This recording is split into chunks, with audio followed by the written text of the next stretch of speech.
Welcome to week 3. Tonight we'll be going over chapters 4 and 5, and then we'll be doing a little bit of beyond the textbook special topics and concepts. No new parts this week for the team project because, of course, we have postponed the team charter deadline for this week. So without further ado, let's move into chapter 4. Here we go. Theoretical foundations of organization change. Basically what Burke is doing, he's saying, here's systems theory.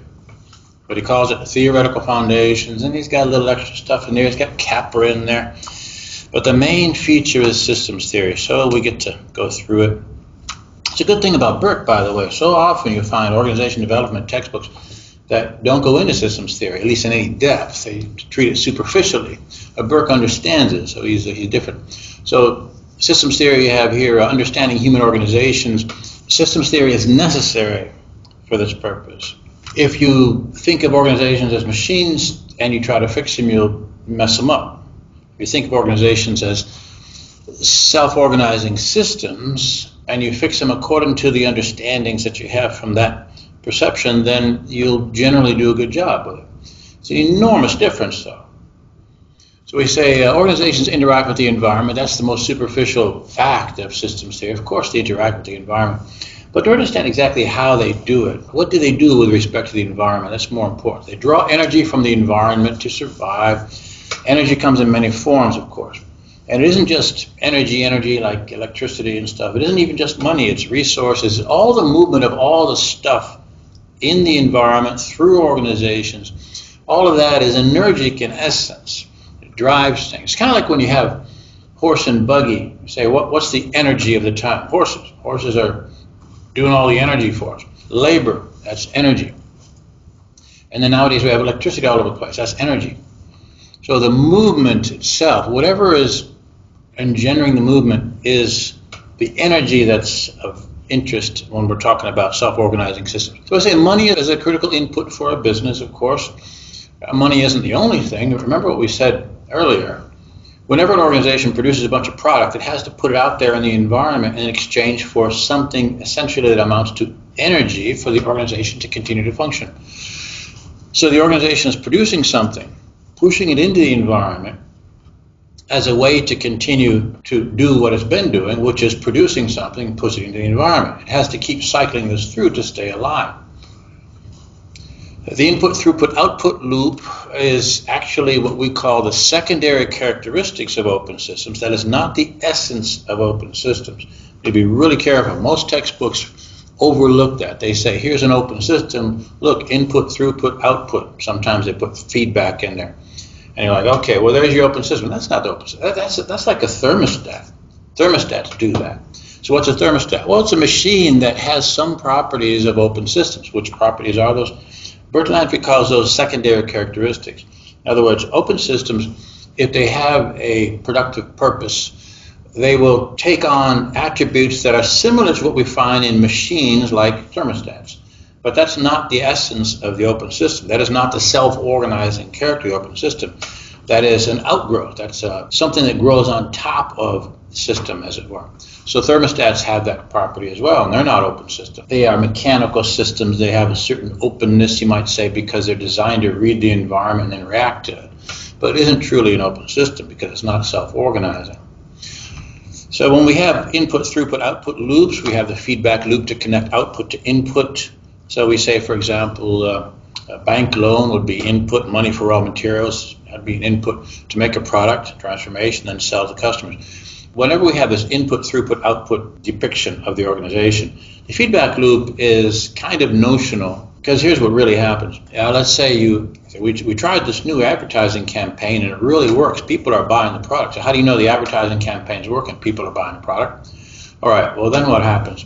Well, then you do more of it. You don't really know that the advertising campaign caused the upswing, although if you put enough variables together, you might be able to figure it out. But it's an inference. So that feedback loop, which always is drawn around the system and back into it, isn't literally there. It's just an inference that we draw. We say, aha, what we're doing is working, let's do more. That's what feedback really amounts to. But we always depict it as a loop, closed loop. Okay, then we have more interesting characteristics of open systems. We have this question of identifying organizational boundaries. We have what we call energic and informational transactions. I don't really have to say it like that. Just say cycles of events. The organizational boundary is not even a position in the organization, but it feels like it is. You feel like you're outside, then you're inside, and something happens in between. In our minds, there's a boundary there. It's like a spatial boundary. In reality, that's not the case, but it feels like it. The reason I say it's not the case is because you can be in the organization while you're at home. Because somebody calls you on the phone, you decide to do some work for the organization. So for a little while, you're back in the organization again, doing stuff. And then you leave the organization by ceasing to do those things that you were just doing. So an event boundary is what we call it. And it's easiest for us to picture it as a spatial boundary in our minds. The organization is occupying space in some kind of globular way. Even if it's not literally true, there's nothing wrong with depicting it that way or picturing it that way. The event comes in many forms. Basically, a human being will be like, okay, I am now working for the organization. A lot of times in the old days, we put a punch card in there, and to us, that's like, now I'm in the organization, now I'm working. I'm literally right here. I literally put that punch card in there. Other times, you have people just arrive at work at the right time, as long as you're not late. It's like, okay, everything's cool. Now you're there. Now you're working. And you work until you leave. You take breaks. You have lunch. And when you're taking breaks and you have lunch, you're in the organization, but you're not, because you're not supposed to be working during that time. It's interesting. But the event boundary is a very interesting concept. That is where we have input, throughput, output, kind of all coming together in a way. Because cycles of events, that's what organizations are made of. Actually, all self-organizing systems consist of cycles of events, a whole bunch of interlocking little loops, big loops all over the place. And I would tend to refer to them as cyclical in character, these loops of activities. And the formal ones we can depict as a process, put little steps down. Step 1, this happens. Step 2, that happens. Step 3, if this, then that, then that, then this, and so forth, all the way to the end. And then as we like to say, a process, formally speaking, then closes in on itself, because the enactors of the process always end up in essentially the same position that they started to do it again. We have big loops and little loops of all different kinds, and all the loops tend to kick off all the other loops, creating a perpetual motion machine, which is one of the first things I told you. That's why it's so hard to change an organization, because we change part of it and all the other loops are conspiring to push it back to where it was. Anyway, let's break down an open system. The internal elements of an organization, we have behaviors and tools. So they're integrated. Buildings, machines, technology, infrastructure, and we talked about the socio-material structure. Sub-organizations or subsystems, departments, divisions, units, teams, clusters, and all open systems and all self-organizing systems, you have the emergence of differentiated subunits as you go. As the system gets bigger and more complex, you might say, it doesn't just homogenize internally, it divides, it subdivides internally. And these subdivisions then start moving in the direction of compensating for each other, creating coordinating mechanisms and taking on quasi-mechanical properties in some ways. Right here we have some basic characteristics, and the importation of energy is a universal feature of all open systems. Organizations are self-contained and self-sufficient in a manner of speaking. They float around dependent on the environment, and yet they're independent, just like human beings are. We're open systems too. We're independent from the environment, but we got to eat stuff. We got to breathe air. So we have that interaction. But between ourselves, our human selves, and outside of ourselves, there's a very material boundary that we can tell. Nobody argues about that. With organizations, it's an event boundary, and even with human beings and animals, it's an event boundary, but you can't see the events. It looks like just solid mass, right? But it's all events, little bitty events going on. Cellular, molecular. With organizations, the events are much looser, and they're mediated by human thought. So organizations, they need to draw energy from the outside. We have some very practical examples. Banks have lines of credit, raw materials, revenues, temporary workers, all that stuff. Again, the workers would not be raw materials. Their behaviors are, so I want to make that distinction. The throughput would be the value-adding cycles of events, that whole system of processes all hooked together, adding value to whatever it is you start with to produce something else that you can sell. The output, of course, is expelling the value package. And cyclicality, then, is a property of open systems. We refer to systems as cycles of events. It's literally the phraseology used by Katz and Kahn in 1966 and in their revision in 1978. To refer to it as systems as cycles of events. But the property, it's better to call it cyclicality, obviously. Events give identity, define structure and boundaries. We have contracting, purchasing, hiring, creating a service, paying people, seeking more work, self-promoting. All of these are cycles of events. There are formal and informal cycles of events. There are cycles of events that shouldn't be there. There's break time, that's a cycle of events, whatever that means. There's gossip, that's a cycle of events.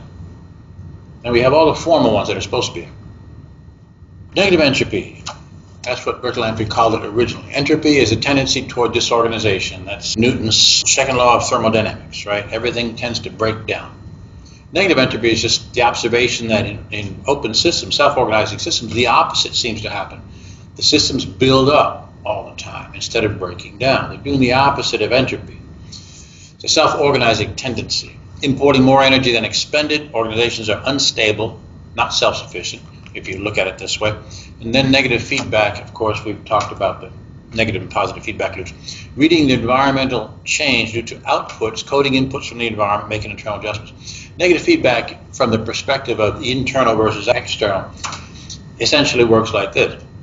You're doing stuff, and this is the feedback that you get depicted in the secondary characteristics, input, throughput, output, and that feedback where you're assessing how well you're doing by how the environment treats you.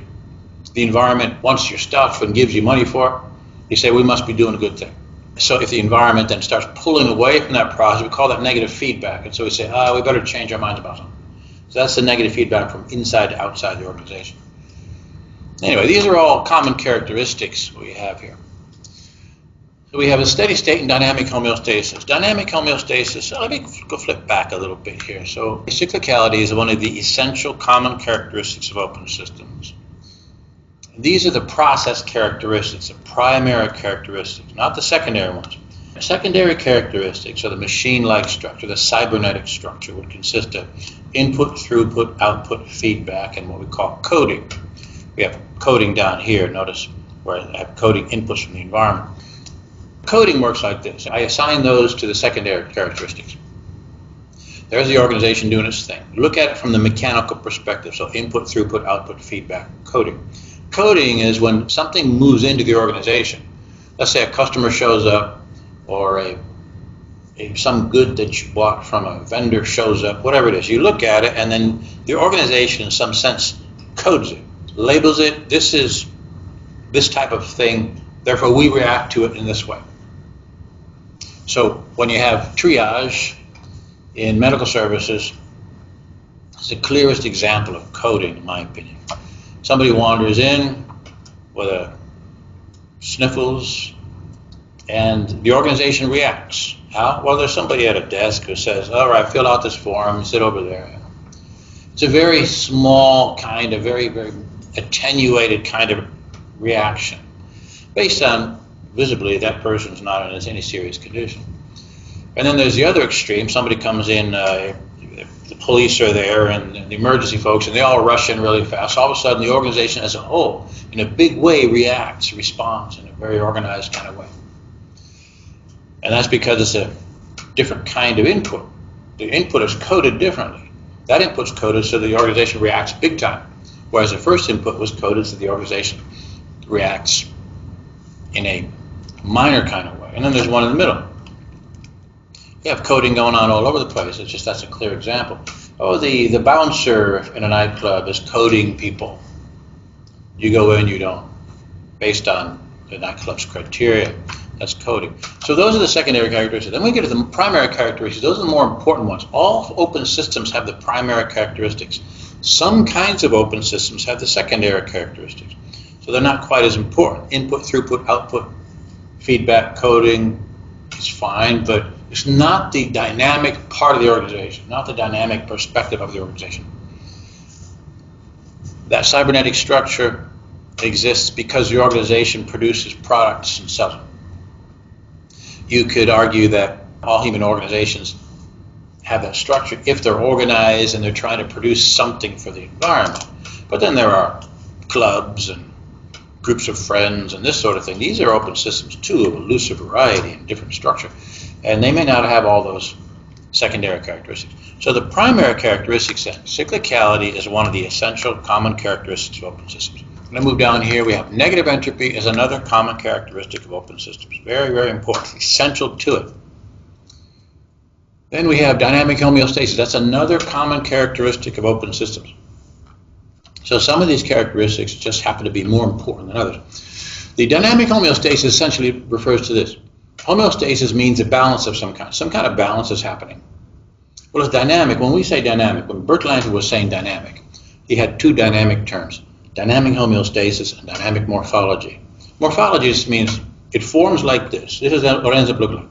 We think of morphology, we think of the line and box chart of an organization. That's the formal structure. That's a representation of some aspect of the organization's structure.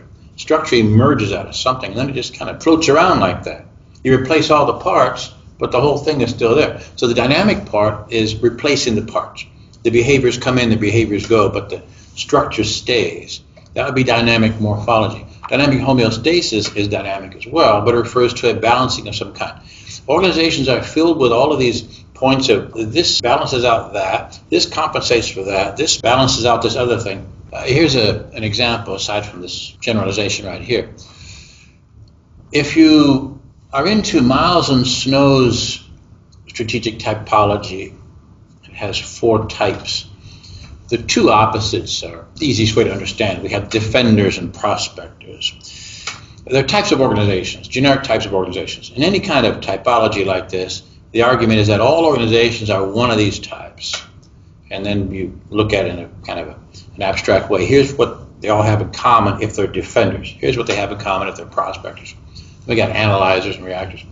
Defenders are interesting. The defenders are actually focused firms in Porter's model.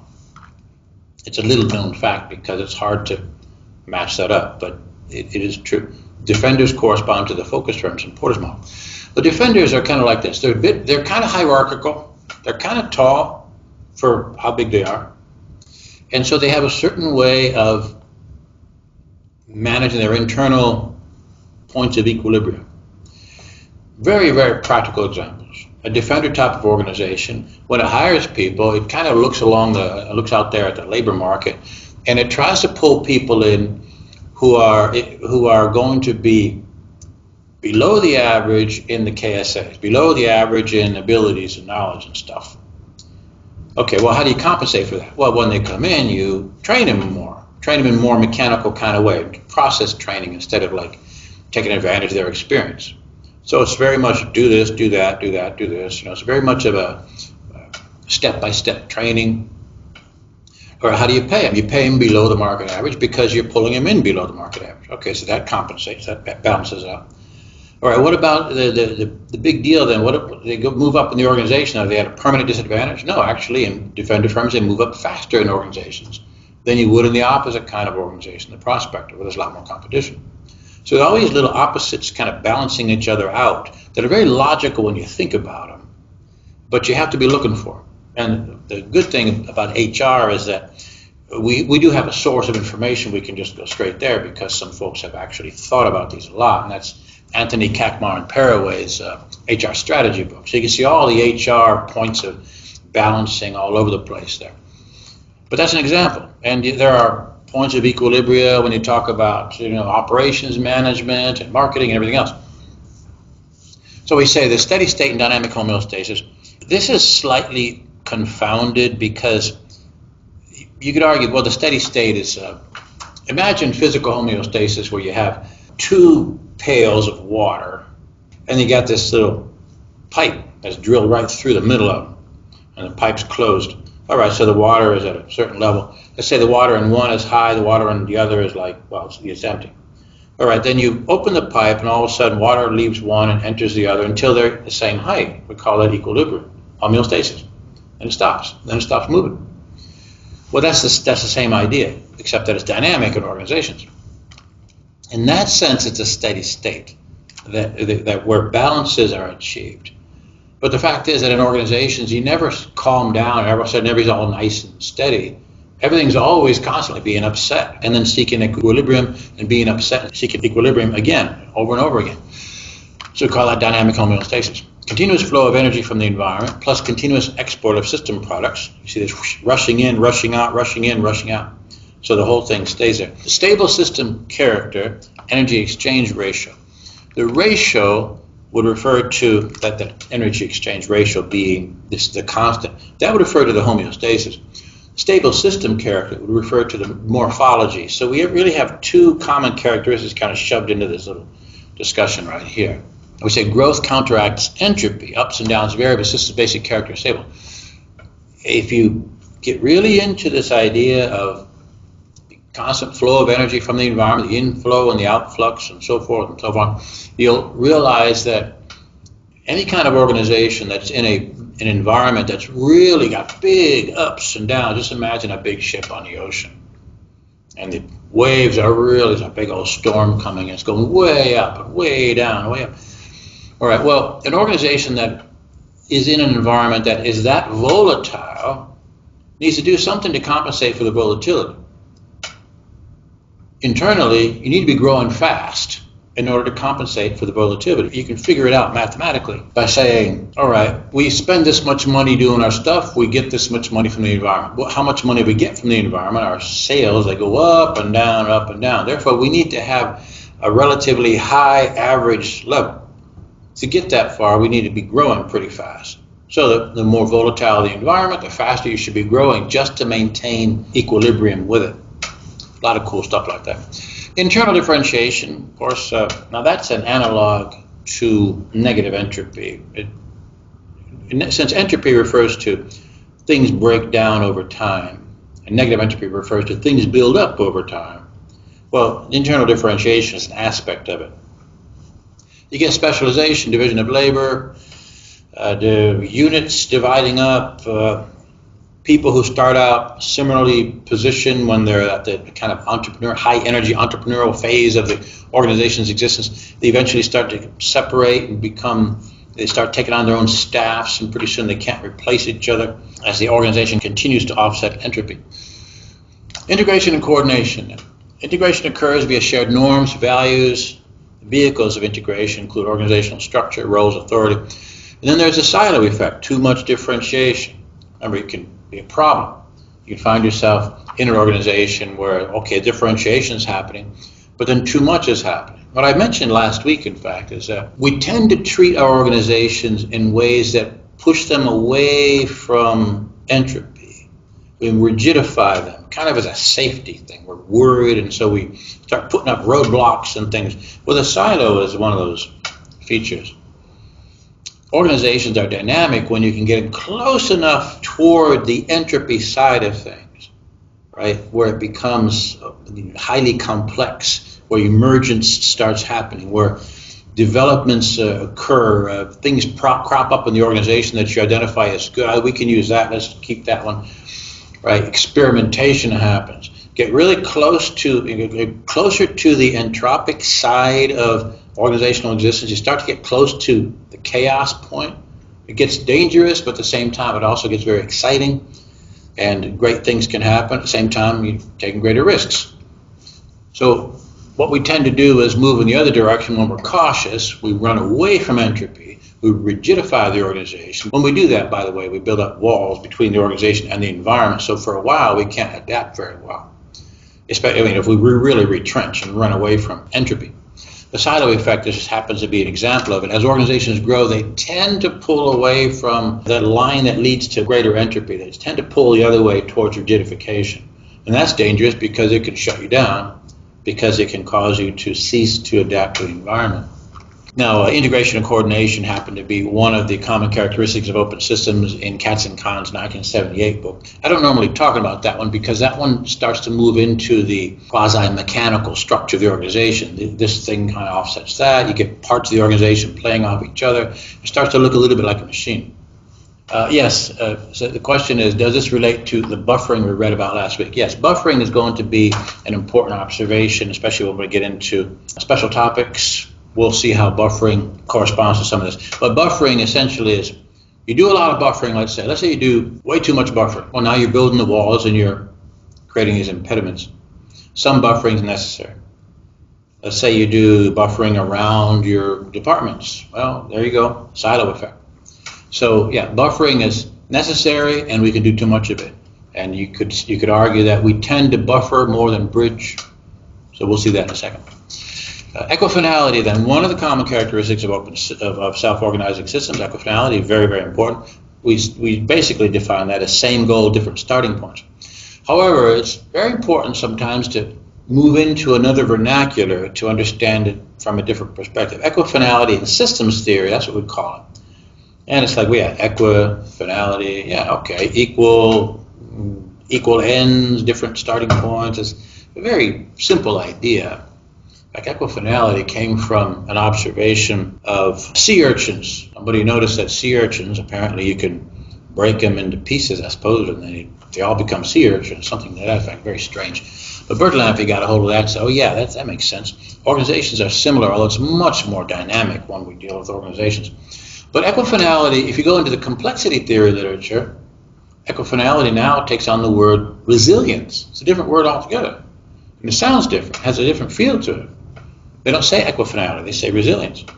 Now that connotes something like, picture the organization is one of those big metal tops where you pump the top and it spins and it's very stable for a while, it's very impressive. And you kind of bump it and it kind of wobbles, but then it kind of restores its equilibrium, you could say, and of course until it wears down. Naturally it's a top. But that sounds like resilience.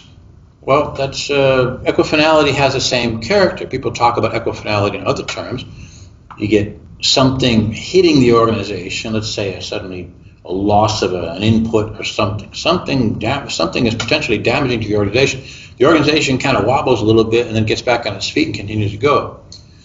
People talk about equifinal buffers. They say, big inventory, a lot of inventory. That's a big equifinal buffer. You can withstand a lot of stuff because you always have something else to sell, even if, let's say, your inputs dry up. So it's a tricky concept. But equifinality then, especially with the idea of resilience kind of pushed into it, opens this picture of things to us. And that is, it is the principle by which the organization, in some mysterious sense, reads the outside world and responds to it. It's a very broad picture of equifinality. Reads the outside world and then adjusts itself internally to keep up with it, as it were. We'll get into that, especially when we get into punctuated equilibrium. Systemic organization change then. So we say the change goal is systemic. If you're trying to do some kind of systemic organization change, it would be you're trying to change the whole organization, every aspect of the system, something that is extremely difficult to do, but it's a good mental exercise. So the change target is the system itself in this case. Now, this example that is given here from the textbook is sensitivity training. The systemic target is the organizational culture. Individuals then absorb group standards. Changing the group standard eliminates resistance to individual change. The group standard, everybody starts to understand, so we're thinking like this now, okay, and everybody sort of agrees. In that sense, it's organizational culture.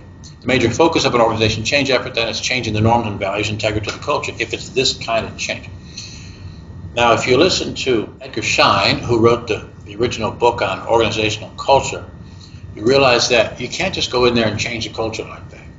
It's quite difficult. But most of the time, the error is in this sense. People in charge of organizations, they want to change the culture. They have all these different ways of understanding what that means. That's already a problem. But let's assume that they get it right. What they're after most of the time is they want to see the behaviors change. They want to see the artifacts change, in other words. Culture is made out of three things: assumptions, espoused values, and artifacts. Artifacts are whatever people are doing, whatever they say. It's well, whatever you see, put it that way. Whatever you see, that's the artifact. It may be how the organization looks, and it may be how the people act. But if that's all you try to change, if the assumptions are all still intact, the assumptions are what drive the artifacts. So it'll snap back to what it was originally. Now, sensitivity training is an example because it touches on organizational culture. If everybody in the organization learns to feel, let's say, learn to have a different attitude about something, and they all learn the same way, if you can pull that off, then you have changed every element of the system by changing the attitude of every person in the system. What you've done is you've taken that mental model. The mental model that every person carries is a picture of how I'm supposed to be while I'm here. That's the organizational culture. That aspect of organizational culture, everybody shares that mental model. It's always an answer to the question, how am I supposed to be while I'm here? Well, you're supposed to be like this, you're supposed to be like that. You're outside the organization, do whatever you want, you come in here, all of a sudden, boom, it kicks in again. That's how the mind works. So sensitivity training would address that sort of thing. Changes your attitudes. Okay, organization's utilization of human energy. Importing more energy from this environment. Energy enters the organization in a variety of forms, and we've talked about that. Energy then transforms into products or services. You can kind of picture how that works. The natural entropic process works in reverse. Establishing negative entropy, then leaders must use human energy to effect change. Change, therefore, includes maximum human participation. This is a corollary, by the way. An open system, one of its common characteristics is negative entropy. So, negative entropy, huh? So people in an organization are contributing to this.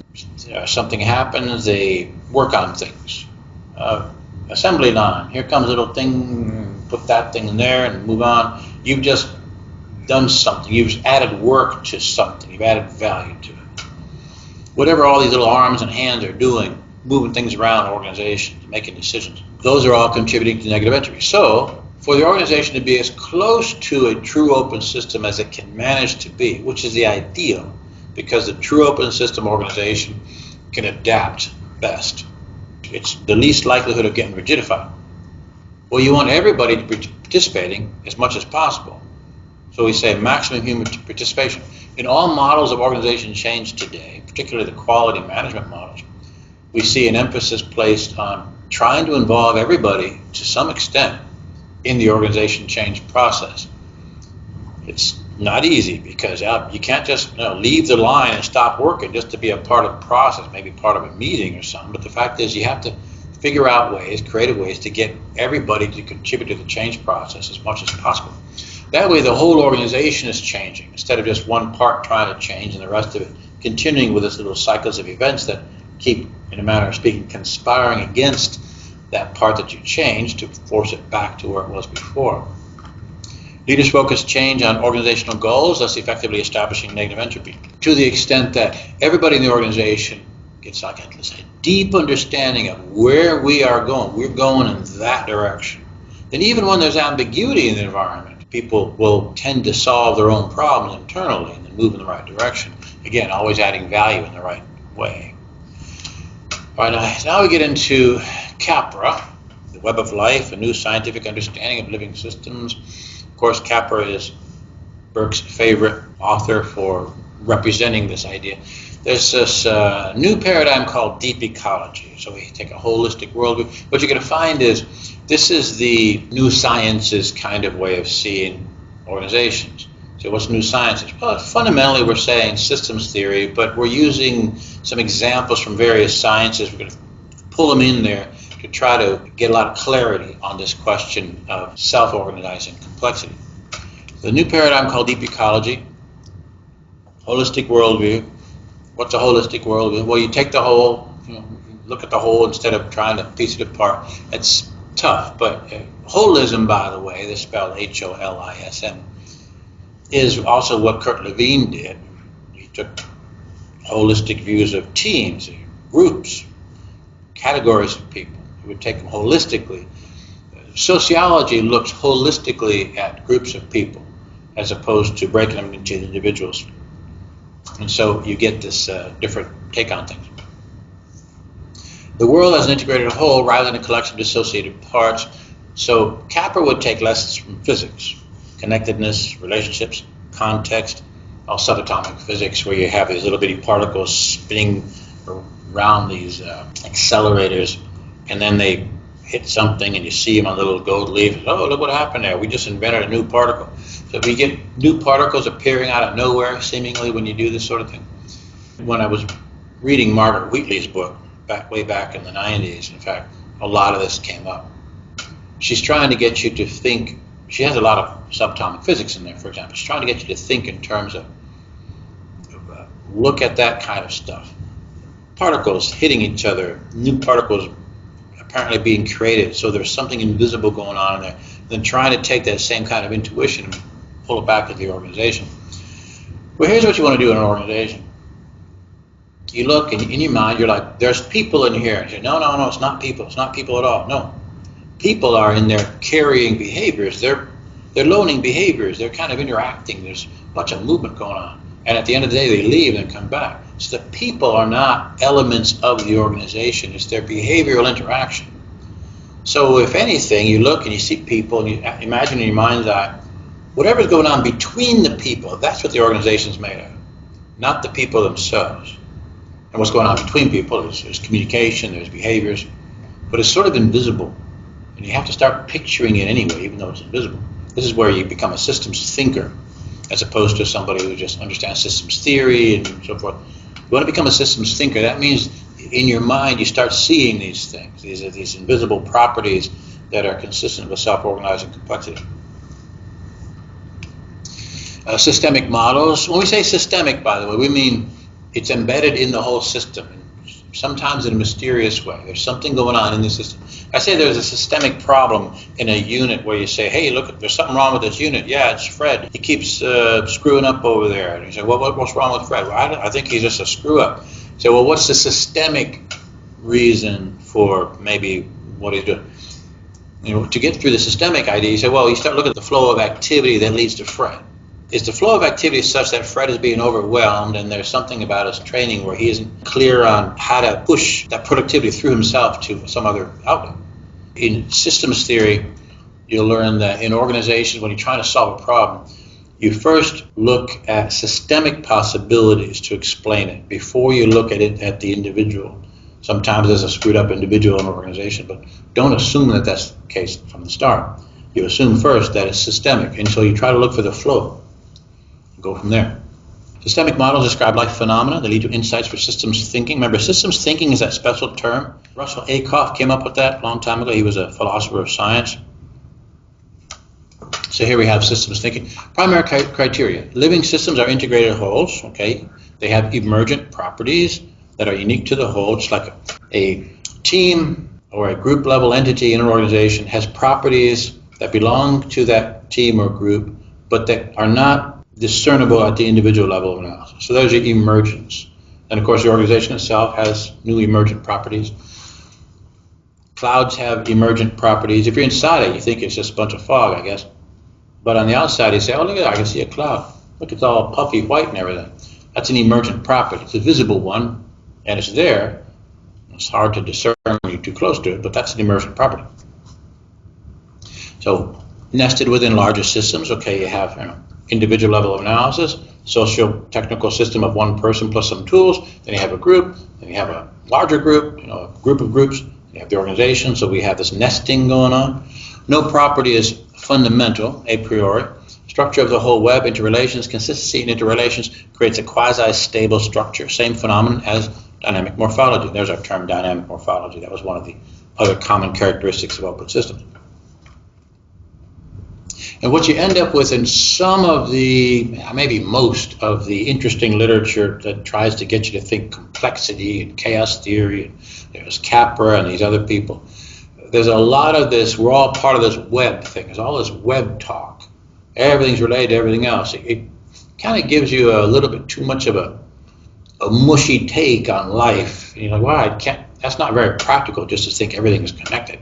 Oh yeah, you do something over there and it affects somebody over there. Okay, that's nice, but can I break it down a little bit so I can do something with it in a practical way in the organization?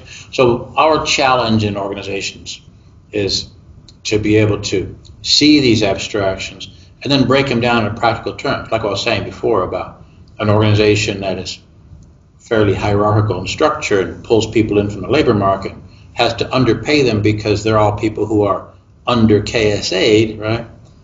Now that's a practical representation of something that otherwise you could describe very abstractly. So we always need to be struggling with the abstraction and then what's the practical representation. Can't just have one. Got to be able to kind of move back and forth, and that's where the mind really gets its exercise. So here we get Capra's 3 criteria. I'm not really big on these criteria. They're fine. That's his way of trying to make practical sense out of self-organizing complexity. He gets it from the life sciences. But some of the ideas are still important enough. A pattern, structure, process, that's cool. Pattern, he says, the unique configuration of internal relationships. That's fine. The system's identity, how we distinguish it from other systems. Here's an important term. Autopoiesis, self-creation. When I say self-organizing complexity, I could just say autopoietic systems. You know, that's the Greek word. Constantly creating and recreating a recognizable pattern. Bounded against the environment. Closed system only in the sense of boundedness. So we have this idea of every open system has something special at its boundaries that maintains the integrity of the system. If it didn't have that special thing at its boundaries, that what we referred to before as the buffering, some level of buffering, then it wouldn't be able to hold up. It wouldn't have an identity. And it can't be just a wall, because then it wouldn't interact with the environment either. It's always somewhere in between. Self-organizing, despite the environment, the system runs itself, so living systems are autonomous. And living systems have a much firmer boundary than organizations do, and so we'll get into that, of course. No biggie, it's just Burke wants to be really careful about this. So organizations are not literally living systems. They're just kind of similar, and Capra likes to draw the comparisons. And so Burke is like, well, we'll draw the comparisons, and then we're going to be careful with it. So structure, the system's physicality as a dissipative entity. Dissipative or dissipative, depending how you want to say it, structures. When we refer to negative entropy in systems theory, the complexity theory people will they won't say negative entropy. They'll say dissipative structures. Again, it's a different take on the same thing. To dissipate sounds like it means to send material out and let it dissolve into the environment. A dissipative structure creates the impression of, let's say you have an open system and it's some kind of, in your mind, it's some kind of blob that's self-creating all the time. Then there's this boundary, and you look at the boundary and it gets finer and finer and finer, and you can't quite tell exactly where it is because then it starts blending into the environment. That's the picture that they paint by saying dissipative structure. We say negative entropy, it's not quite as difficult to picture if you think about it, because you picture the entity just pulling stuff in from the environment, and in your mind there's a bit of a boundary there. So either way, it means the same thing, 2 different ways of looking at it. So open structurally, closed organizationally. Open structurally, autopoiesis, self-creating. Closed organizationally, the overall pattern persists. There's enough of let's say a guardrail, you might say, against just opening yourself up to the environment and then losing your identity and just becoming nothing. You hold together. So there's enough structure, but not so much structure that you close off. It's always in between. Remember I said before, when Sabine Hassenfelder told us that complexity is a measure of how far you are simultaneously from absolute entropy and absolute order. It's in the middle. This is in the middle too. Not a coincidence. So by structure, Capra means dissipative structure. This term comes from Ilya Prigogine in complexity theory. Culture lock-in, the inability to change the culture even in the face of threats to survival from the marketplace. That's a term that Capra came up with. You'll see a little bit more elucidation of this term of culture lock-in or something similar to it when we get into the deep structure that Connie Gerzik likes to talk about. Let's pretend you say, well, I can't change the culture. It's just stuck that way. Say, okay, well, why? Well, the assumptions won't change. Culture is very deep, it's pervasive. You don't just change it because, hey, everybody, new culture, we're going to do this from now on. Okay, sounds cool. Can't do that. It's part of the deepest aspect of the organization that unless you really shake it up, you can't change it. So there's your cultural lock-in. It's not just culture is a problem, but that's the nature of it. All right, the system's activity of constant self-creation would be the process. This isn't the same thing as a process that we understand as step by step, 1, 2, 3. For Capra, the process aspect of an open system or of a living system is the constant movement, what it's constantly doing. It's like you might call it, that's this dynamic aspect. In systems theory, we have the word dynamic referring to morphology and homeostasis because we're saying it's constantly moving in and out, in and out, in and out. Parts being replaced. So Capra is using process in that same sense. The process links pattern and structure. And then he starts getting into little weird stuff. Cognition in a broad sense. Weird, but there's a little truth in it that's important for us to understand. Way of knowing, whatever that means for the system. Example, the brain is physical, but the mind is process. Okay, fine, that's cool. But here's how I would just pull all this into self-organizing complexity in an open system. The system somehow knows what's going on in the environment if it's more or less open to that knowledge. What's that knowledge? What's that thing going on? How can it know anything? Well, in an organization, we'll call that equifinality or resilience. But if equifinality/resilience, if the deep set of processes underlying that phenomenon is the organization reads the environment and then reacts to the environment, not immediately, but after a delay, after it can work things out. And that explains how an organization can be going on, all of a sudden a source of resources just gets cut off and it struggles a bit and then it figures out how to get by anyway, find some other resource source or something. The thing that stays the same in the organization is it's always aiming in the same direction, always going after the same goal, the same purpose. Purpose never changes. The mechanism in a human organization that ties observations or knowledge about the environment to internal workings, where it's like the organization is reading the environment, and inside it starts to kind of very carefully make some changes, is what we would call leadership. Leadership is the equifinal principle, therefore, in the organization, a human organization. So this mysterious knowing thing happens in human organizations, so it's important to understand.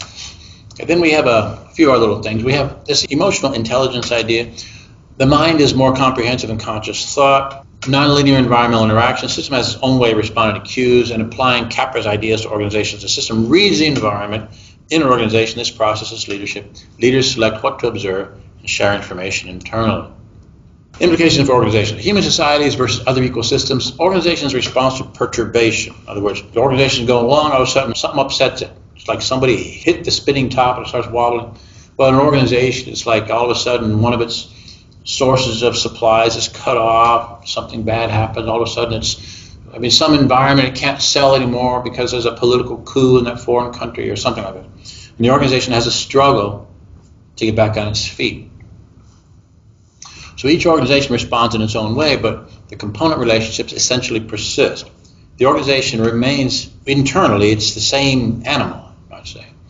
Then why do we say growth instead of just maintenance? And here's where I add that little extra point. Growth is maintenance plus a compensation for risk. It's a very practical way of looking at this. Risk is a magnitude of ups and downs in the environment. You get these big volatile environments and then the very peaceful ones.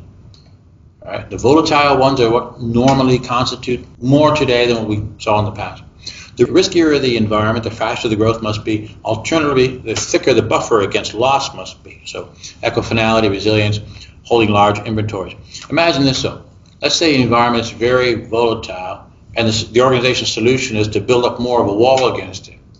Well, all right, so you're protected for a while, but then you start distancing yourself. The thing is, the environment doesn't just move up and down, it moves away from you. And so if you can't read it and react to it in some controlled way, then eventually it gets away from you and then you die. So the real answer to the question of how to manage yourself in a volatile environment isn't just build a really big wall, it's to grow faster. That's how you manage it.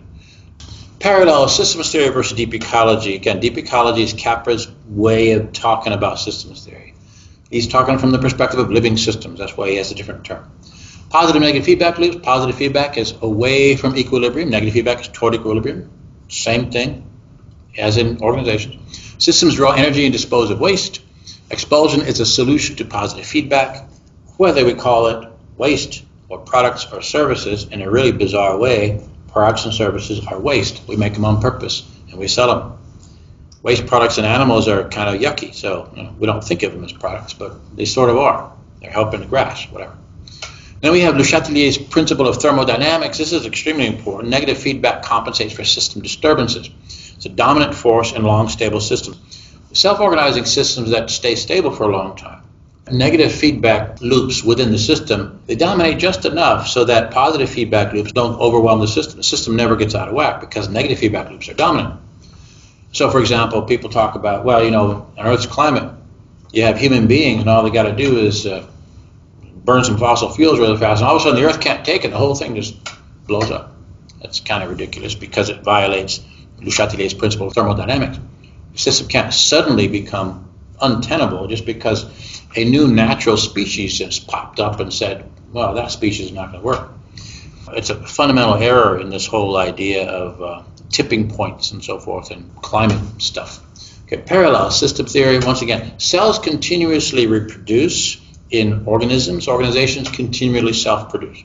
Okay, cell pattern. The cell pattern, your cell's got a boundary.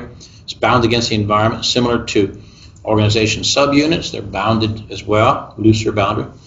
Cells are differentiated, yet they're integrated. Cells serve the whole, seek harmony with it. The subunit harmony is in the culture, purpose, and mission. Then, of course, we have a few caveats. The caveats are that, we talked about this before, but in living systems, we have much more of a firm boundary assumption than we have in organizations. So we want to be careful. When we're talking systems theory, we're not just pretending the organization's an organism.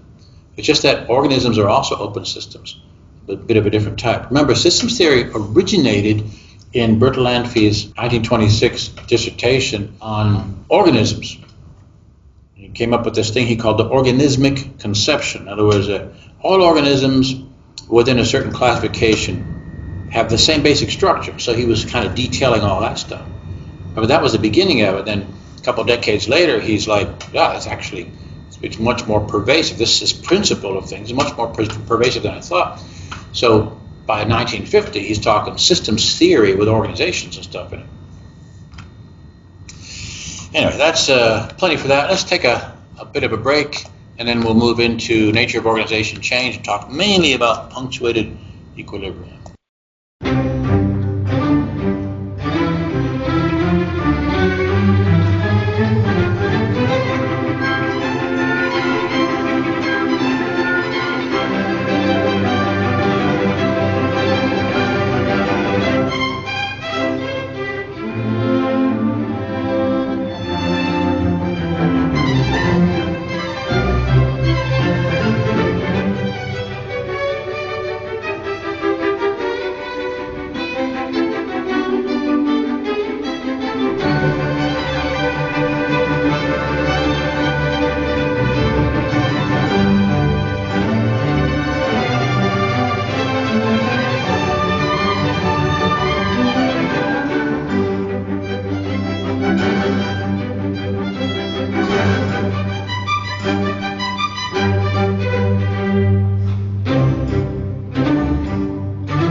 And now chapter 5, I'm going to go a little more quickly on this one. The big concept in chapter 5 is punctuated equilibrium. There's a lot of application to this. This is Gerzik, 1991. The idea is good. The punctuated equilibrium phenomenon is valid.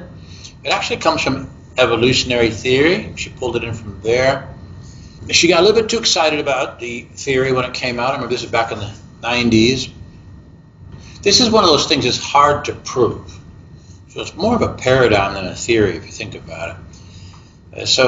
And I remember that at the group level, Anson Sears, who was my mentor at the University of Alabama, he got together with some doctoral students to test the theory at the group level of analysis and could not find any evidence of it. But it's like that. See, it's a paradigm. It's kind of like evolutionary theory. You can't prove it, but you get used to reasoning with it, and it makes sense as far as your reasoning is concerned. But you can't actually subject it to the scientific method to prove its existence or lack of existence. So punctuated equilibrium is an important idea in self-organizing systems, especially in organizations. As you can see, Gerzik then applies it to pretty much everything she can think of. So it's a common dynamic about self-organizing systems. It's a driver of revolutionary change. The individual level of analysis, we have individual lives, right? Orderly sequence and an abrupt change, like a midlife crisis. She says, see, that's an example. Right? Group or team level change. Group or team development is non-linear. Change is slow, then fast. Abrupt change at midpoint. The midpoint effect was the testing objective in the case of the team level of analysis.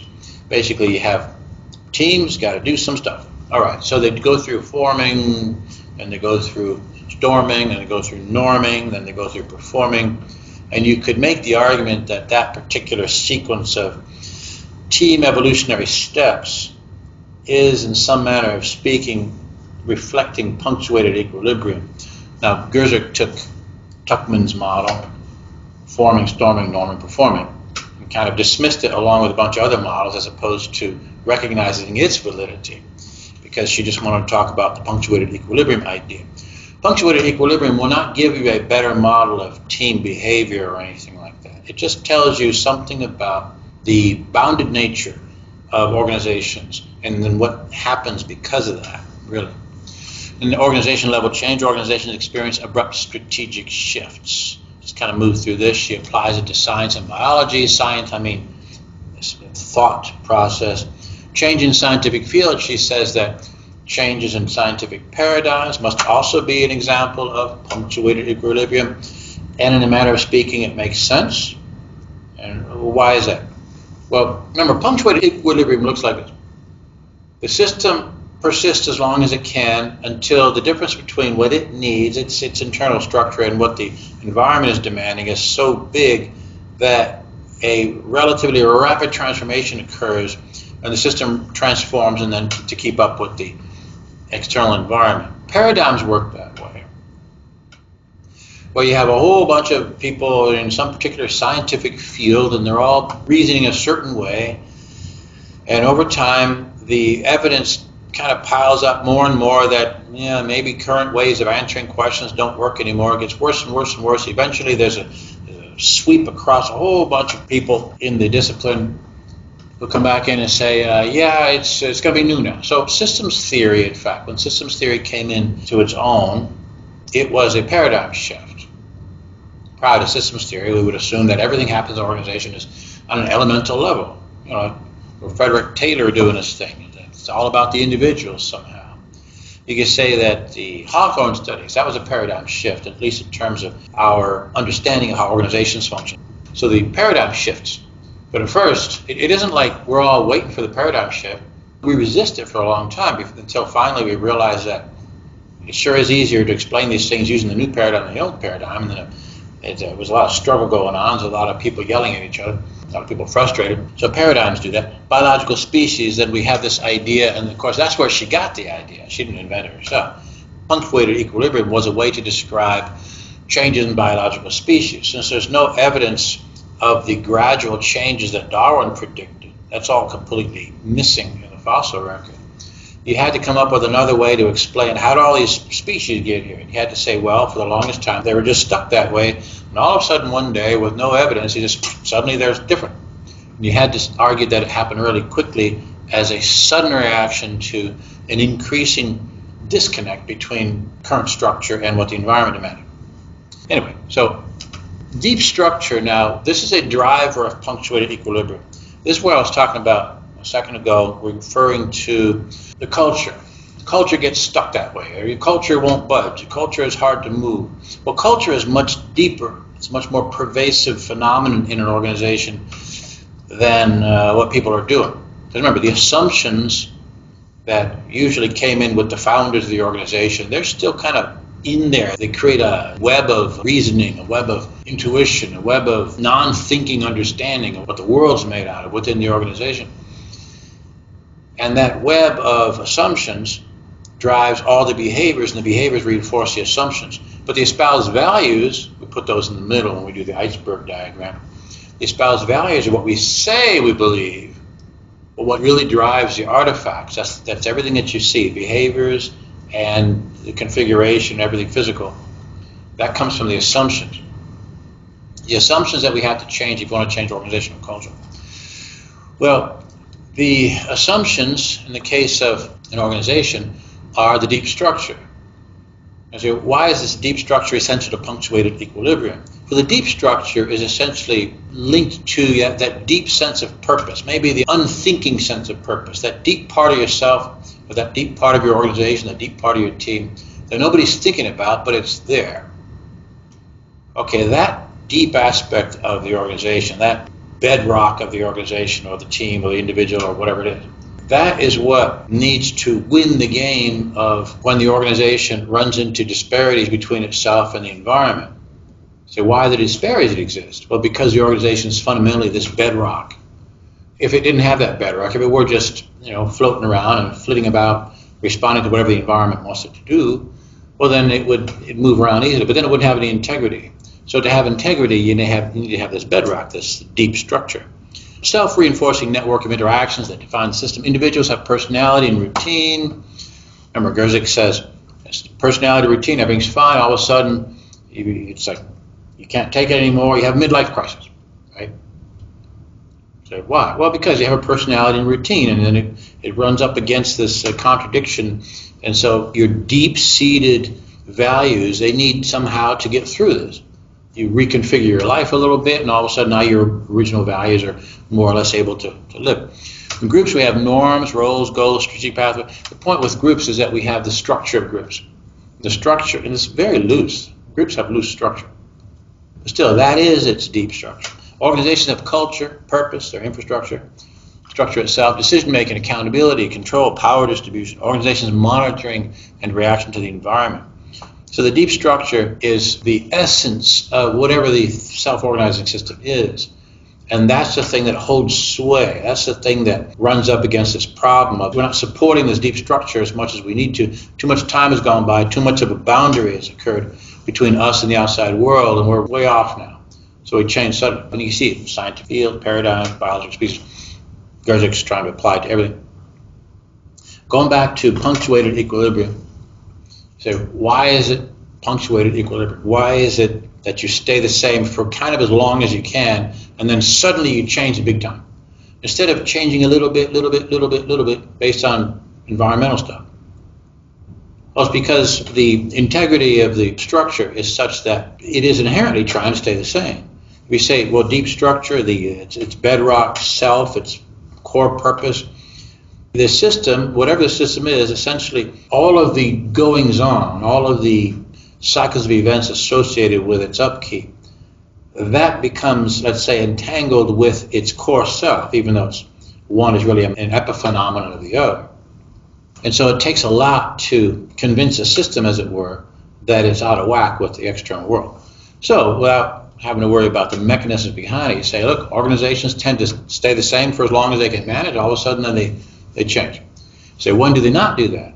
They may avoid doing that to some extent if you have a very active process of reading the environment and making changes, and reading the environment, making changes, and you get used to constant change. This punctuated equilibrium is a lot milder, it happens more often, it's not quite as punctuated, that's the ideal. So what kind of organization does that? It gets closer to many mild punctuated equilibrium points as opposed to one big one every now and then. The one that's trying to move a little bit closer to the edge of chaos, a little bit closer to entropy, a little bit more where emergence can occur, a little bit more of that risky area. And that's what we always try to encourage, especially big organizations to do. All right, so we get types of change. Revolutionary change, fundamentally, without going into too much detail here, revolutionary change. This means that the organization has changed in a very basic way. So we say motivation, obligation, life seeks stability rather than constant change, this idea of homeostasis. Instead of changing around the edges, in my mind, I'm going to jump a little bit ahead with Burke. Burke will tell you revolutionary change really is where you're changing like the mission, the strategy, the vision. These are really big changes in organization. They're fundamental. He says this is the leadership province, where evolutionary change is kind of that around the edges, or maybe quality management, or be refining processes. And Burke will say, well, that's what management's job is. So that's essentially the difference. Revolutionary is big. It's changing essentially how the organization sees itself, you might say. So we have these revolutionary periods, internally subsystems and activities pulled out of mutual alignment, okay? When you do a strategic overhaul of an organization, one of the things that you do when you say, we've never actually defined our strategy, you might say, oh, really?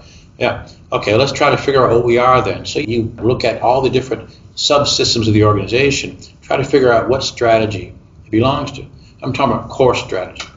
In Porter's model, are more of our little subsystems in line with cost leadership or differentiation or maybe focus. Focus if you're a narrow monopoly. But if you're not a narrow monopoly, you can't even do that. It's got to be cost leadership or differentiation. If you're stuck in the middle because you don't know which one you are, parts of your organization kind of act like cost leadership, parts of your organization act like differentiation, then you're just going to die with the competition. You need to purify yourself. Let's say you decide it's cost leadership. We should have been that all along. Well, then you start going kind of subsystem to subsystem, trying to realign them so that they're all doing cost leadership instead of some cost leadership, some differentiation. That's what we mean by mutual alignment. You can follow any kind of core strategic model. There are only a couple of them that actually work, though. And the other one, of course, would be Miles and Snow. I mentioned them earlier. Let's say you say, okay, are we a defender organization? Are we an analyzer? Are we a prospector? So you do the same thing. You go around and say, which one are we the most? Okay, then we should always have been a defender. So you go around, make sure you're all defender. Or we should always have been a prospector.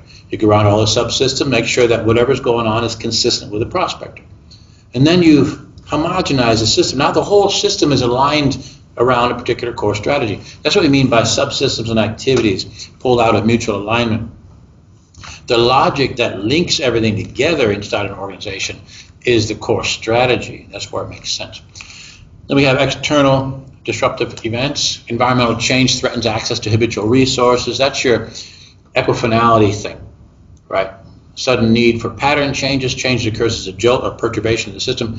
But here's what I wanted to say to add about equifinality or resilience. You remember that interesting property by which an organization reads the environment and responds to it. If it's cut off from some important resource and it struggles a little bit, then it gets back up on its feet. But what always stays the same is its core purpose. Always stays the same. An organization, in a bit of a mysterious way, all of those loops of activities going on, all together in a holistic way, all together, all feeding on each other, all prompting each other, all of that activity is designed for a particular purpose. So it's in that constant holistic movement of everything that the purpose resides. You can't see it, you just have to infer it. When you're in the organization, you sort of know what the purpose is because you talk to the leaders and say, oh yeah, we do this. And you have to understand that as part of the deep structure. Like this is much more pervasive, much more profound as a source of our identity than anybody realizes. If bad things happen in the environment, like we're still going to be trying to do this in some sense. So you have to accept it and move in that direction. But it's like the organization as a creature, you might say, struggles to maintain its core self no matter what. That's how it feels. That's how it looks. Okay, evolutionary change. I have a couple of little ideas in evolutionary change. Kaizen means continual improvement. Literally, it means change good. I think I told you that before. But as a technical term, because if you're writing in Japanese, if you just mean kaizen, improvement, then you'll use hiragana to write it. But if you use it as a technical term, you write it in katakana instead. Same word, only written differently, as though in English you might use italic or something, or capital letters. That means continual improvement. So continual, regular pattern, but not literally constant. And continuous change. Evolutionary change, again, is a province of management. If you get into quality management, Kaizen is a part of this. Small, continuous adjustments across units can accumulate and create substantial change over time. We tend to think nowadays that you need to be open both to evolutionary and revolutionary. Revolutionary meaning not just the entire thing changes, but that you're innovative and you find ways to be big-time innovative inside the organization, changing how you do things in an innovative way. Okay, diffusion of innovation. Change usually starts in organizational subunits. Change occurs if it's consistent with managers' abilities, overcoming inertia and equilibrium. Like Six Sigma. Six Sigma is an approach to change an organization that works on one process, then another process, very strict statistical criteria. And so what does it take to do a quality management initiative like Six Sigma or like Malcolm Baldrig's National Quality Award or like TQM? What does it take to do any of these? Well, the organization has to be ready for it. So insofar as the organization, let's say, is not ready culturally, we've never done a quality management thing. You have to change that attitude, right? You have to change the assumptions behind that attitude. Then all of a sudden you can engage in your quality management initiatives. Okay, then we have a little quick take on example of a change initiative. This is a professional services firm that's discussed in the textbook. The consultants were asked to evaluate partner performance, and then they did this cascading thing. Cascade the process down to include associates. Okay, now what's important here is it's an evolutionary type of change. So we know 360-degree feedback process basically means you try to get more than one perspective on performance. Like, for example, 360-degree in ordinary HR is your supervisor rates you, your peers rate you, maybe you have some internal customers that rate you, and so you have this kind of composite performance rating. That's cool, that's nice. So we have these multi-source types of feedback. Dip down here, we have some tools that we use when you're trying to change an organization. This is typical of how we do it. We always have surveys somewhere along the way. Look at the surveys that they use. Let me go to the next slide. Down here it says rating questionnaire, 5-point Likert scale. To some extent, the consultants then created a customized survey to ask certain questions about the organization. How they do that? Up here on the top it says they talked a lot with the people who wanted to see change in the organization. They sat down and worked with them, and then they wrote things down, and they brainstormed, and they worked through a process of creating a scale, subjecting it to factor analysis, doing all that complicated statistical stuff so that they could have a customized measure of, let's say, behavioral practices for the organization itself. But then all the rest of the measures were stuff that you find out in the literature. 5-point Likert scale, of course, is your standard. And so the three additional ones were the Myers-Briggs type indicator. That's just like the PLSI. This is just the original here. And it gives you all the same stuff. It's like it's getting these, I think, the leaders that they're looking at. What's their type, right? So they can discuss, points of understanding and misunderstanding based on type. Here's what the MBTI or PLSI measures, and I'll just touch on this because I said it before. It's the smoothness of interaction. It's information processing, you might say. It isn't personality, but rather how your mind works with information. People who are of the same type tend to, in a weird way, understand each other when they talk to each other. They don't misunderstand very much. People of opposite types, one person will say something, the other person thinks a different thing, and there's a lot of misunderstanding. So it's a communication smoothing tool, you might say, if you put people together who are similar in type. Okay, then we have the personality inventory. This one is personality. Now the NEO personality inventory just has 3 personality factors in it. You know that there's a 5-factor personality model out there, which we call the OCEAN model, OCEAN, each letter representing one of the factors. The NEO is 3 of those letters, you can see. Neuroticism, extroversion, openness to experience. The consultants are like, look, we're going to do MBTI on you guys. We want to do personality on you guys. Not to figure out what's wrong with you or something, but to figure out how that might feed into your leadership patterns and this sort of thing. To reason through it, and especially for you to understand each other. This NEO-PI, they added agreeableness and conscientiousness, which is not NEO. That's actually OCEAN model because that's the A and the C. Anyway, so Those are important. Then we have this leadership assessment inventory, and then the results of the ratings. And so the consultants discuss the feedback with the folks. Now, what's going on here? Consultants measured a bunch of stuff. There's a customized measure of behaviors. There's these specialized measures, MBTI, personality model, then the leadership issue there. And then they just had this information going back and forth, discussing it with the leaders. Well, what's going on? Well, there's something very similar to when you want to set up an organization to get it ready for a change initiative. By having people open their minds to who they are, what they are, how they think, how they interact with each other, just have a discussion, they're releasing their resistance to the change as the process starts to unfold. They learn a lot more about themselves. They start thinking more in terms of possibilities. They think more things are possible. It has an influence on, you might say, the organization as a whole through the mechanism of the people who are in charge of it. This information back and forth thing. Well, that's essentially what's going on. But otherwise, aside from knowing, okay, what I have here in terms of the MBTI, what these things mean, I say MBTI is self-explanatory, sort of kind of up to perceiving versus judging. Let me just throw in a little tidbit there. Perceiving versus judging doesn't mean, well, I perceive a lot of stuff, or I'm very judgmental. It has nothing to do with that. If you're a perceiving person, if you're a P, you spend more time sensing or intuiting, whichever one you are, than you do thinking or feeling. If you're judging, you're the opposite. In practical terms, it means this. If you're a J, you're a little bit impatient to get down to doing the work. You want to get stuff done. If you're a P, you're like, we can talk more. That's how it looks in practice. Then the personality inventory is, I have these definitions here. Neuroticism, people get that one wrong a lot of times. Flexibility to adjust along a factor when needed. That's how Jung described it. Anyway, so that's pretty much it for this as far as that goes. Remember, the most important concepts in this chapter, most important singular concept is punctuated equilibrium. But of course, we need revolutionary and evolutionary and that sort of thing. So with that said, we will take one more break and then we'll move into the beyond the textbook segment.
And finally, let us go to beyond the textbook, which is right here.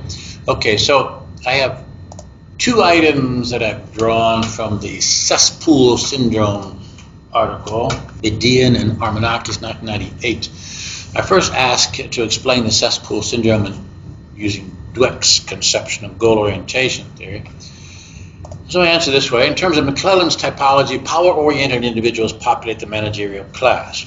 Now, this is true. Most people in manager positions are power-oriented. There's an attraction to that position. There's also an appeal if you try to judge people who's best for a managerial position. The power people tend to have more of that attitude. They look like they can manage it. They're ready to go. You know, there's a lot of that. There's a lot of gravity then for power people to enter in the managerial realm. So remember, the cesspool syndrome, an organization is losing big time, is suffering big time, and so somebody comes in and just downsizes the heck out of the thing. But the mechanism of downsizing backfires, so you end up losing your talent.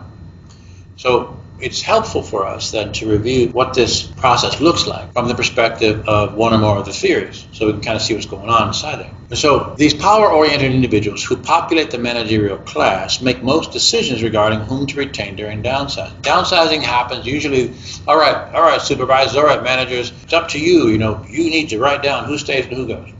All right, well, who gets to go? Well, the manager-type people will tend to pick the people who are least conforming as candidates to dismiss. They'll tend to pick people who are most loyal as candidates to retain. That's just a tendency. It's just an average, you know. On average, this will happen. And so we take that and see it's a bunch of good managers out there who don't do that, but most of them do that. So you end up with this kind of effect. So these people, these power-oriented people in managerial positions, prefer conformers over mavericks on average. The latter, mavericks, consist of achievement-oriented individuals who never conform, but who drive innovation in the company. That's what mavericks do. They're always like weird new ideas. Let's try this. They're always bold, right? Therefore, between the forces of unfavorable ratings from supervisors and superior marketability, like I can work somewhere else, they're the ones who are free to do so. The most capable members of an organization will be these mavericks. They can pick up and leave if they want to. The least capable will try harder for a little while anyway to look really loyal and stick around. So I say mavericks will flee while conformers will remain. So that's one way to explain it. Interestingly, though, if you explain it that way, then you have to argue that organizations and the way they're structured and the way they function, the way they move about, have something to do with these three basic categories of people, maybe two basic categories. If you say, no, I didn't have to talk about affiliation-oriented people to describe this process, meaning that part of the structure of an organization is that positioning of power-oriented versus achievement-oriented versus affiliation-oriented people in various parts of the organization. All right, let's try it differently now. So explain the cesspool syndrome via systems theory. And here we have a different perspective. Same result.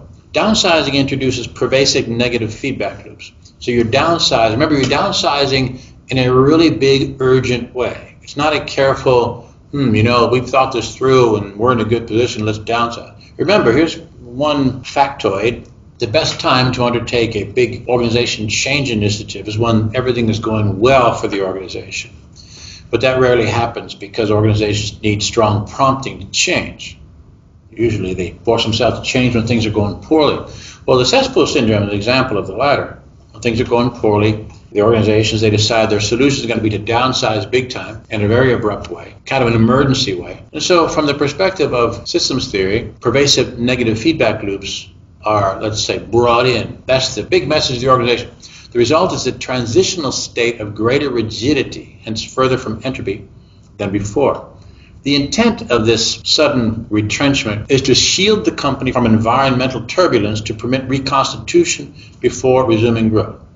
So in the sense of systems theory, the organization retrenches to protect itself from the perturbations of the environment, from the volatility of the environment, get itself on its feet, kind of putting up a wall there for a bit, and then gradually start, loosening up the wall and getting ready to start producing again.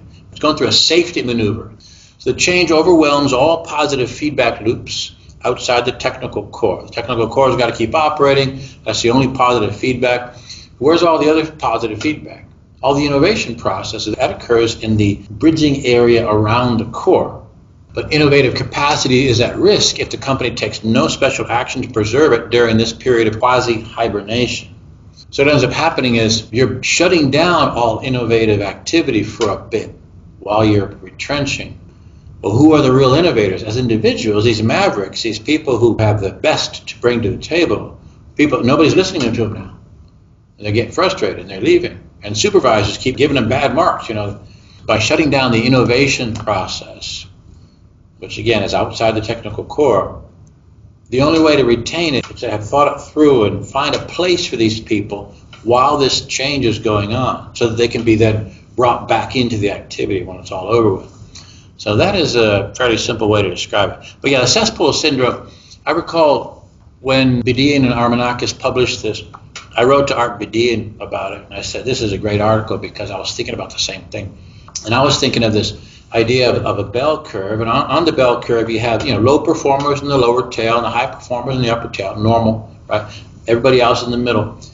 But what you have is kind of a sudden pulling toward the middle of the organization.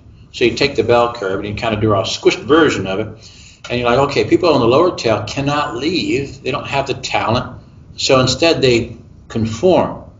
So you see both things happen at the same time. One is systems stuff.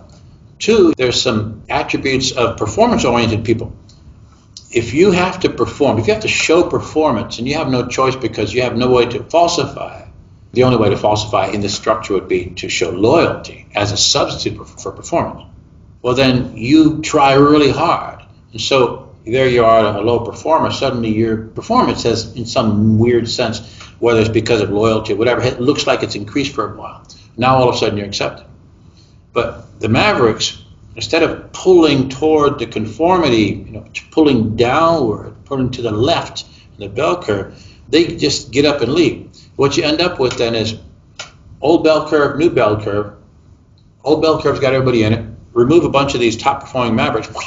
You recalculate the bell curve, now it's scooted to the left. The whole thing's scooted to the left. It's got worse. That's exactly what they're trying to say with this cesspool syndrome. And Bedian thought that was a pretty way to look at it. I called it quasi-hibernation. Okay, now here we have a different idea. Leadership function, and I already kind of said it, but which of the common characteristics of open systems corresponds to leadership in organizations? It's a tough question, but remember, LMX theory was a product of George Grain and his doctoral students trying to conceive of what does leadership look like if you can see it from a distance. In other words, for open systems. When you picture an open system, thinking of looking at it from a distance, like there's all this movement going on, and you're like in space looking down at people, like ants or something. And you're trying to say, okay, what does leadership look like if you don't try to get into the mysteries of the mind, charisma, and this sort of thing? Instead, you just look at it different. Which ants are in charge? Well, the ones that are mostly just sitting there and other ants come to them. Those must be the ants in charge. That's kind of where LMX came from. All right, so that means then, from another perspective, the leadership function must be some representation of a systems dynamic of some kind. But if you see it in nature, you wouldn't call it leadership, you'd call it something else. You see it in humans, you say, well, that's leadership. You could say more broadly, instead of leadership, it's boundary spanning. Remember how Lin, 2005, described it in his bridging versus buffering article. He described the bridging, let's say, that layer. Again, it's a metaphorical depiction, but it's like a layer around the technical core. It's like it's protecting it, as being where you find all the boundary spanners.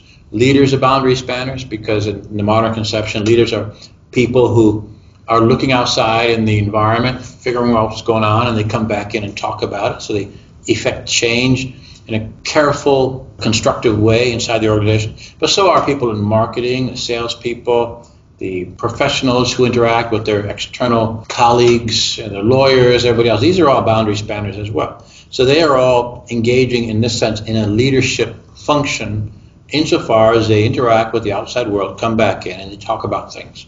Talk about how things should be, talk about got to do more of this, less of that. They're doing the leadership thing too.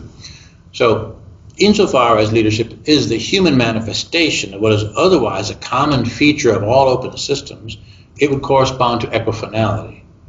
This characteristic refers to the processes by which a system reconfigures to assert its purpose when its current structure, resource composition loses its integrity with respect to external conditions. I said the same thing a few different ways so far. This time I just decided, how about we describe it as its structure, resource composition. Resources coming from outside the organization, structure, we've got to work together. And so, but then the resources change, all the structure, now you got to like refit yourself to new resources, let's say. You lose that connection, and then you have to have some kind of property, some kind of function going on within the open system to restore it. Yeah, that's what we call leadership. So I say the leader's core task constitutes reading the environment and sharing emergent understandings internally, thus promoting change. Now think about this. You might say, well, yeah, leadership, isn't that about people telling you what to do and or inspiring you and stuff? Well, sort of. That's kind of an older way to see it. That is relevant. Charismatic leadership is still a thing. Leadership that mutates from directive to participative to supportive and these others, that's a thing too. Leadership is still a thing. But in the modern conception, more and more, especially you get into like quality management, you see all these processes by which we improve the quality of organizations. TQM, Malcolm Baldrige National Quality Award, the Deming Prize in Japan. Leadership is a big deal, but it isn't how charismatic you are. It isn't whether you can adjust your leadership style. It has nothing to do with style at all. Leadership is fundamentally, aside from the need in all of these systems to promote the idea that top leadership supports change, which is important. Leadership is otherwise that bridging mechanism between the organization, its own structure, and what's outside. So leadership is the bridging function.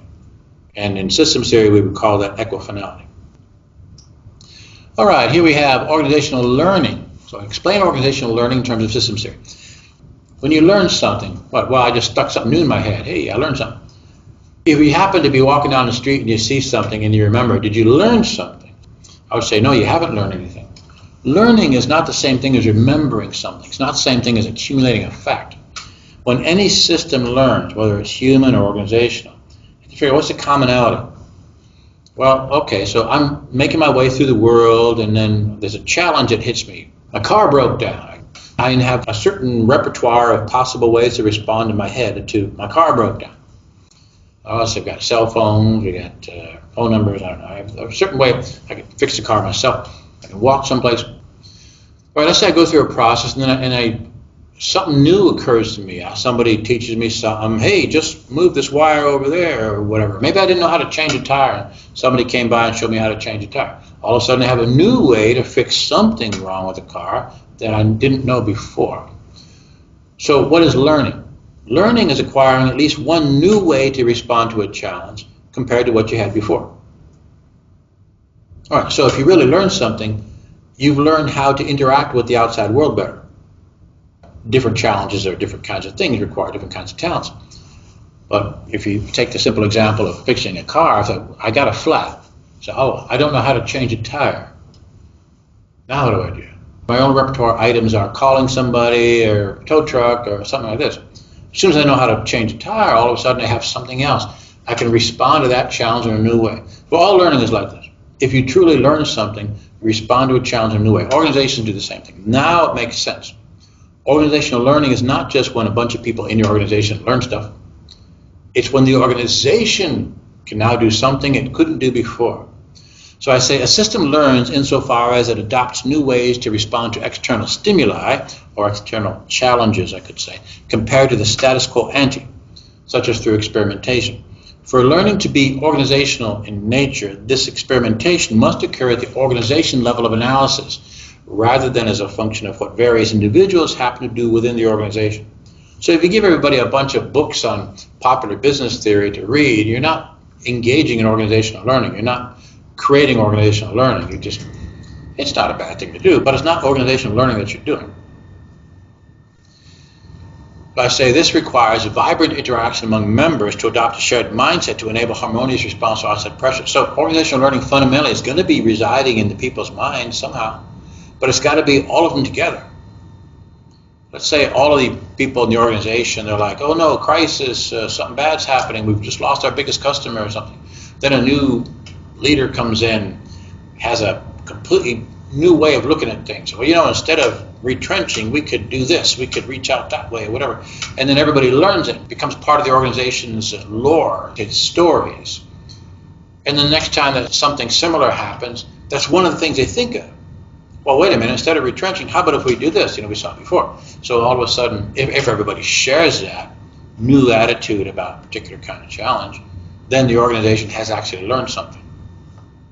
You say, well, if everybody shares it, it must be part of the organizational culture. So, yeah, actually, that's how deep it is. So last but not least, we have punctuated equilibrium. Explain the phenomenon of punctuated equilibrium from the perspective of systems theory.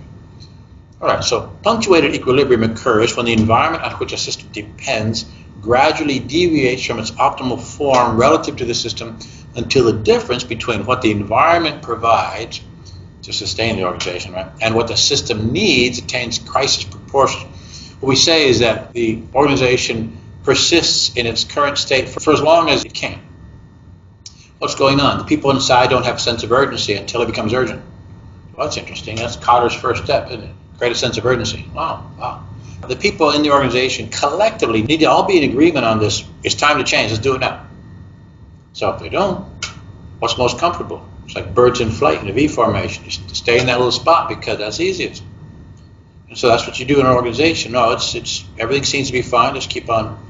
And pretty soon it becomes impossible. And all of a sudden leaders start running around screaming pulling their hair out. And then everybody gets scared and downsizing happens or something. The organization persisted for a long time and suddenly had to change. So I say the system then undergoes an abrupt reconfiguration to realign with the environment. In human organizations, this reconfiguration occurs through the medium of the leadership function, mainly in terms of strategy. We're changing our strategy, we've got to do this big change. You can generalize it further and say it's a radical change that happens. For Burke, radical change is the province of leadership as opposed to management. Remember, he distinguishes between the two.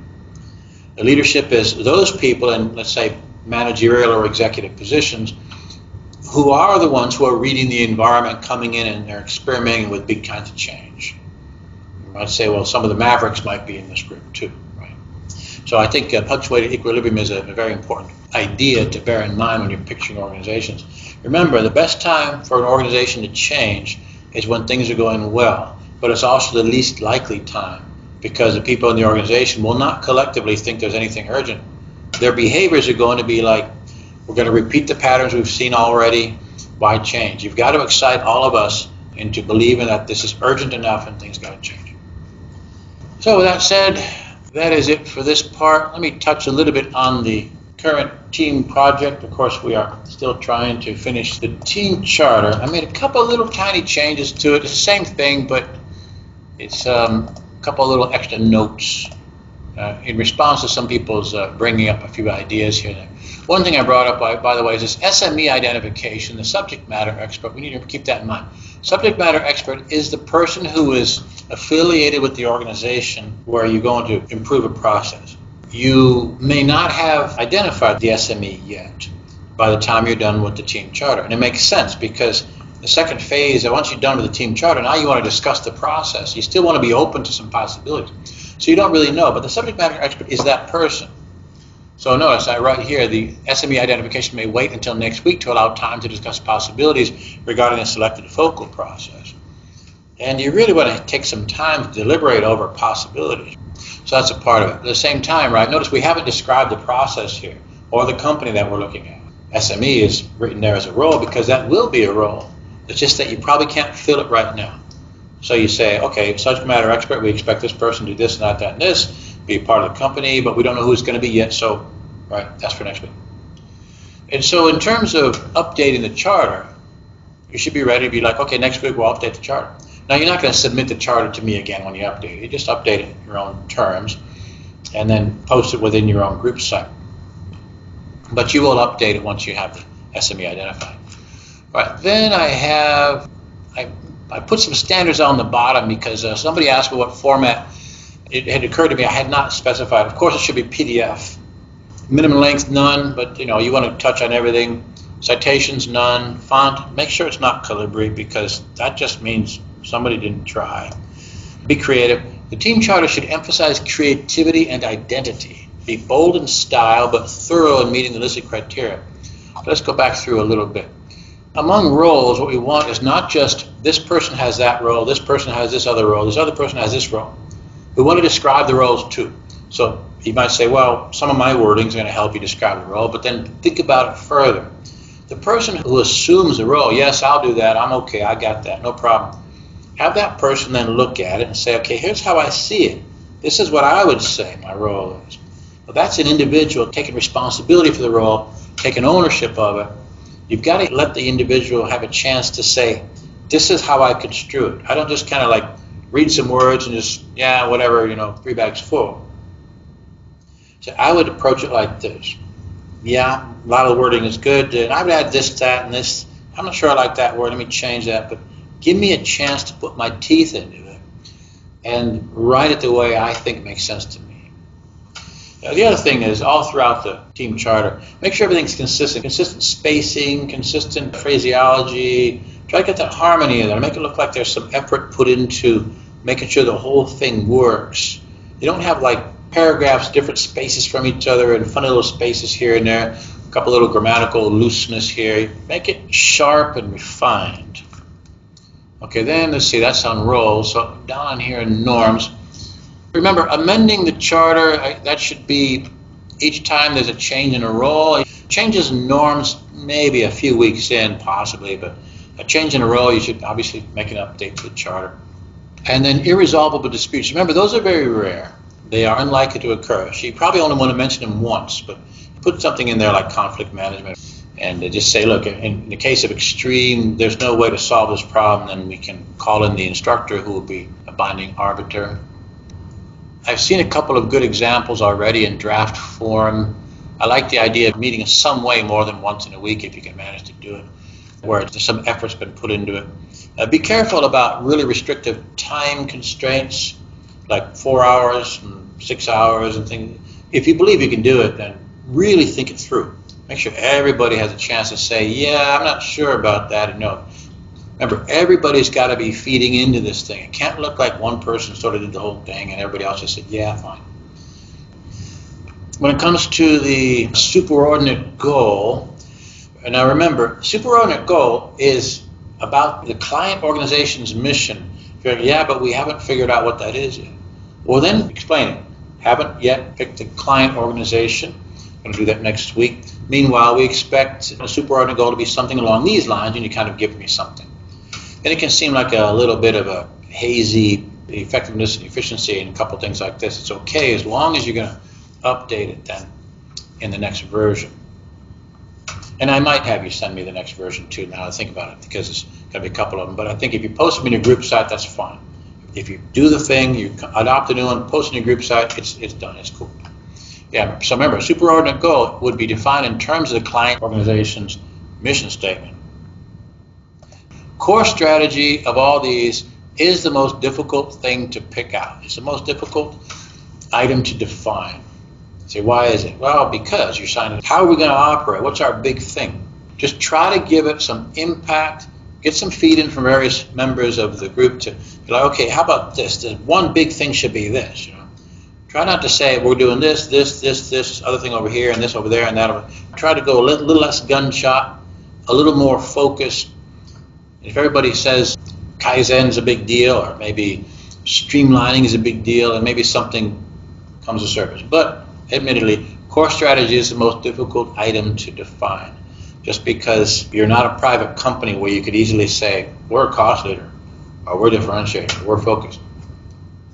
It's going to be an operating objective.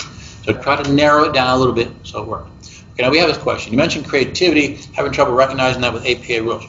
Okay, in this particular product, this team charter, you worry about APA only in a minor way. APA will be big on, like, get the grammar right, make sure that the pronoun fits the antecedent. That's the grammar. Okay, do the grammar, do the spelling. Make sure that the format of the whole thing is completely harmonious. For example, if you have major sections separated by 24 points because it looks nice, well, then make sure they're all they're harmonious. They're all the same, as opposed to 24 points here, 36 points there. It can't look like it's sloppy. So that conforms to APA in a manner of speaking because it has to do with the aesthetic. But there are no sources to worry about.